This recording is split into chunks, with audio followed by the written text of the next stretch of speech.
So the Lions got a big game this week in the playoff race as they're playing against another team that's competing in the playoffs on the AFC side in the New York Jets.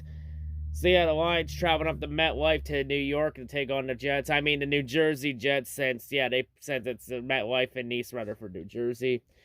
But yeah, not going to be an easy game. Big game for both teams, playoff implications for both teams, because Detroit's trying to stay in the race in the NFC. The Jets, well, if the Jets win and the Dolphins lose, the Jets could potentially go up to the 7th seed in the AFC in that playoff race. In that very contested and very tough AFC East division where everyone in the AFC East is jockeying for position. But anyway, let's go into the notes here and talk about this game. So, of course, for this game, the point spread line for this game, it's been back and forth throughout the last couple of days. Like, I've seen a couple sites that have the Lions favored in this game by a point, but the one I've gone off my site, it has the Jets favored in this game by a point. Like, it's been back and forth. It's between the Lions have been favored at one point, the Jets have been favored by 1 point. Like, I think throughout the week, it's going to be back and forth. Like, it's going to flip-flop like a hot potato. Like, we're not going to know who the point spread favorite is until probably Sunday. Or until the injury report comes out Friday or Saturday. But yeah, of course, the head-to-head series. The series is tied at 7 apiece. Both teams have won 7 games against each other apiece. So, this is effectively a rubber match. However, the Jets have had Detroit's number in recent memory, and the Jets have won 4 of the last 5 meetings against the Lions. According to the last meeting in 2018 in Week 1, a.k.a. Sam Darnold's NFL debut. And that was also Matt Patricia's first game as Lions head coach.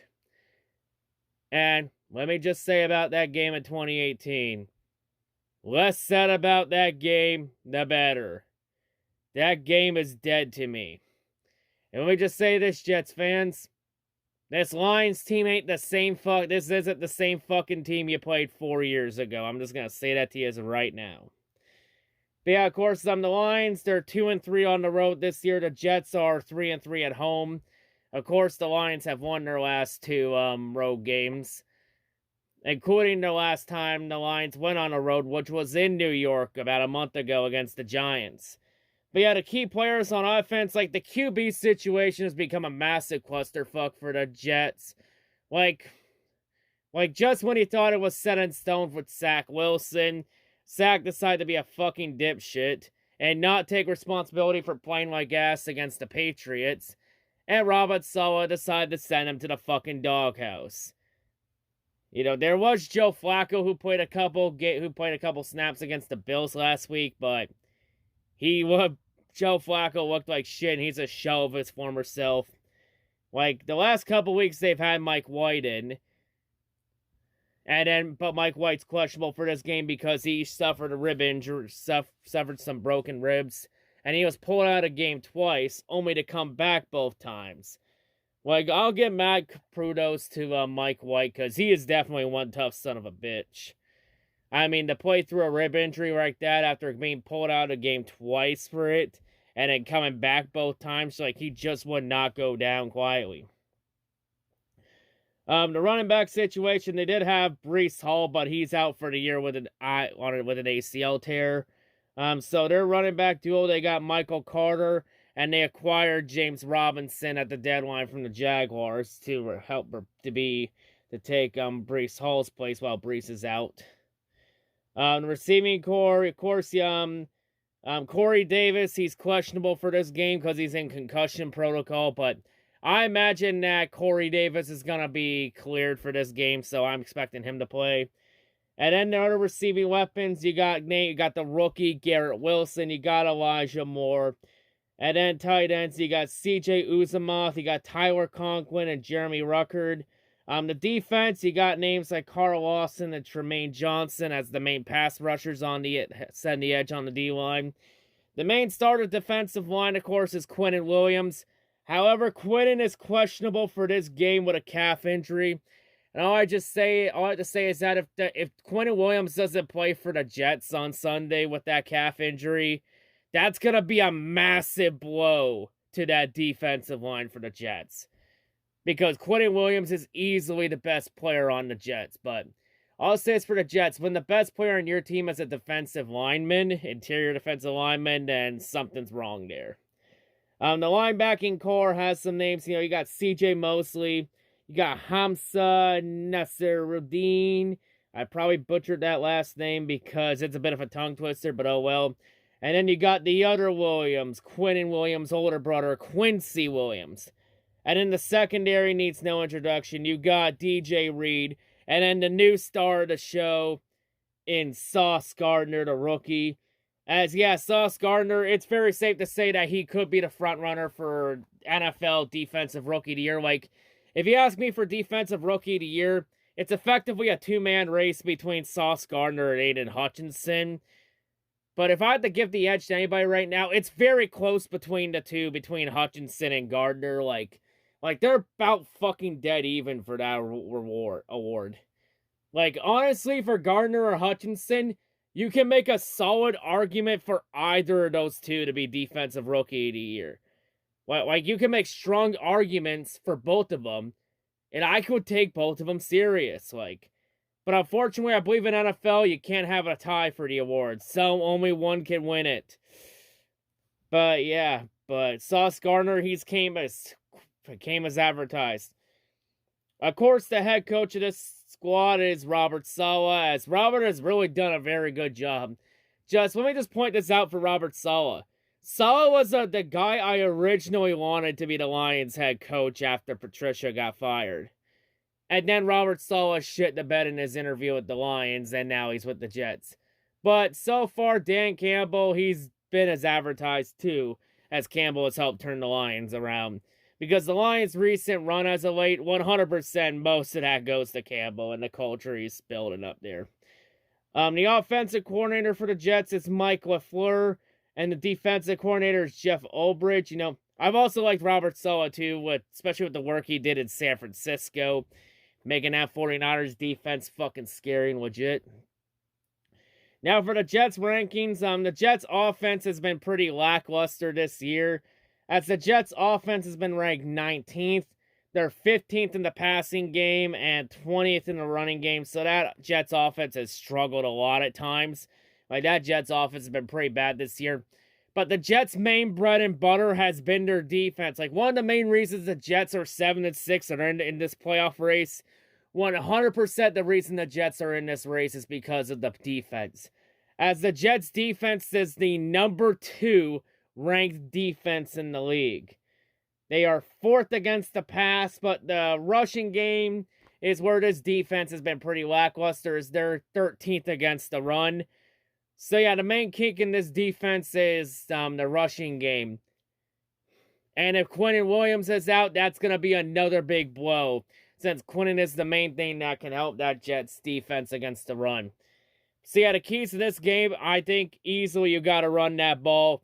And for Mike White, it's been reported that White is planning on playing through a rib injury, since the Jets are still in the playoff race, because it doesn't seem like Zach Wilson's coming out of the doghouse anytime soon, which is pretty depressing to see where Zach Wilson's gone. Because I was pretty high on Zach Wilson in the draft a couple years ago,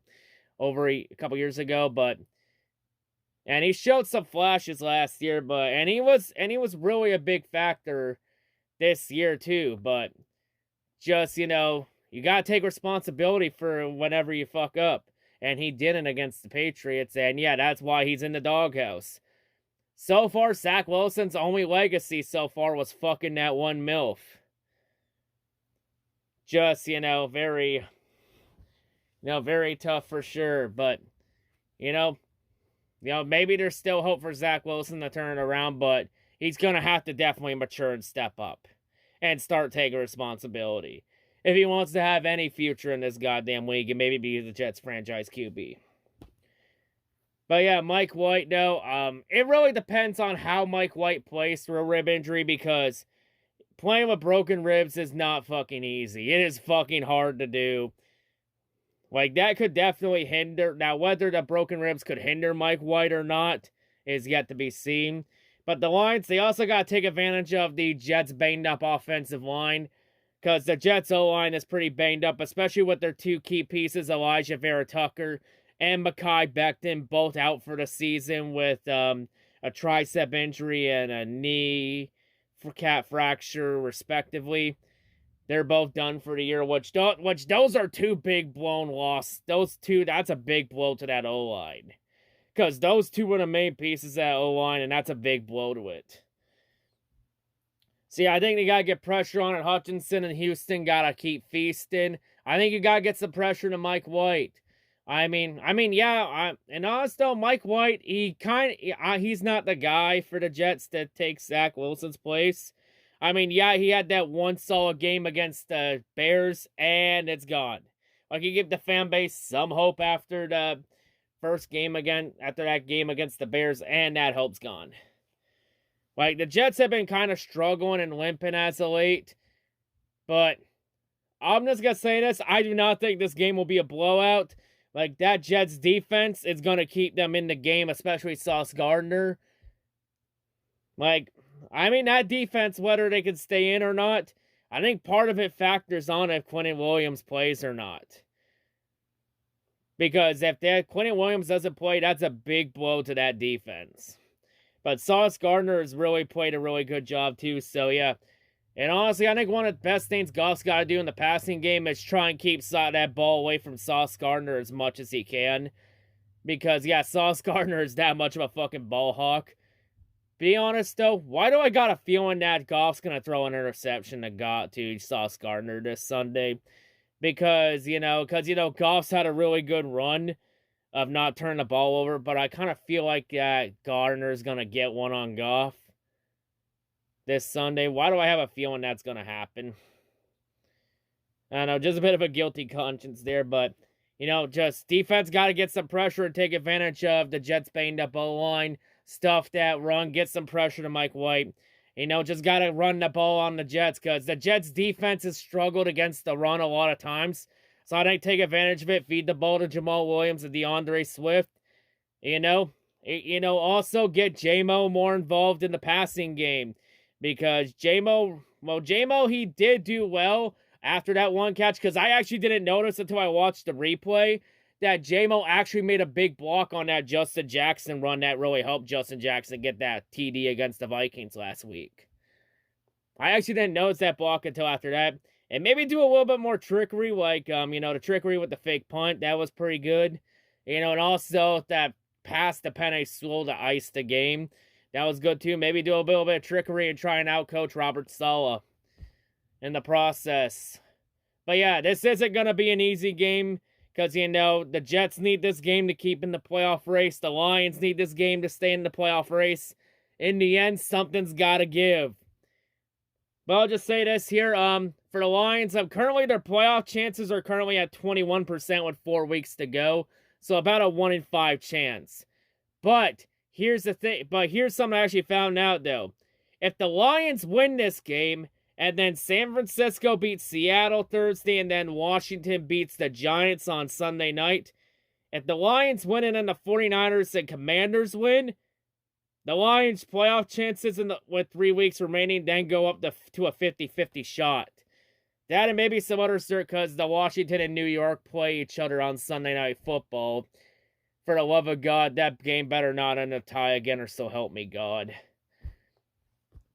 But yeah, the Lions, they've been pretty hot as of late. The Jets have been pretty cold. The Jets are desperate to get a win. The Lions have been pretty hot as of late.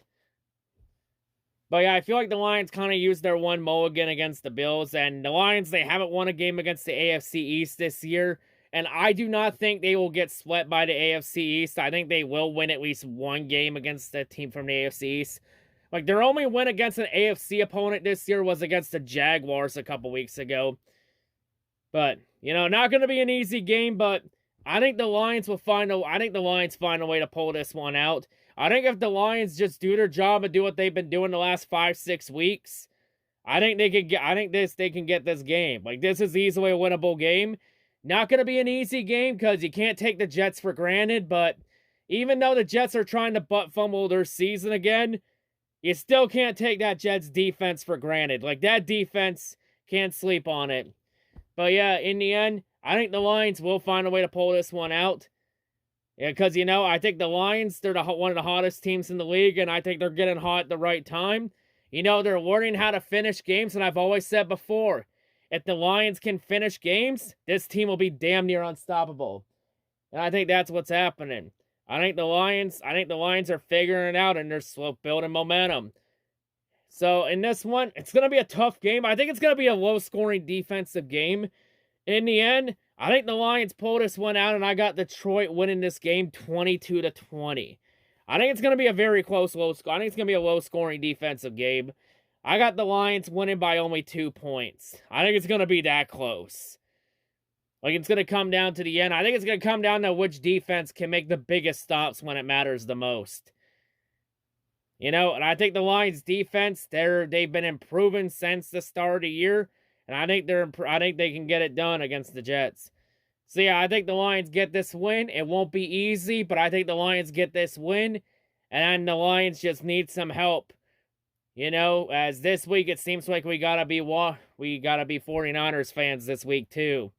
And maybe be either Giants or Commanders fans in the process as well. But yeah, anyway, that'll wrap it up here. Let's just go handle our business against the Jets. And maybe get some revenge for that embarrassment from 2018. But anyway, I think the Lions win this one by 2.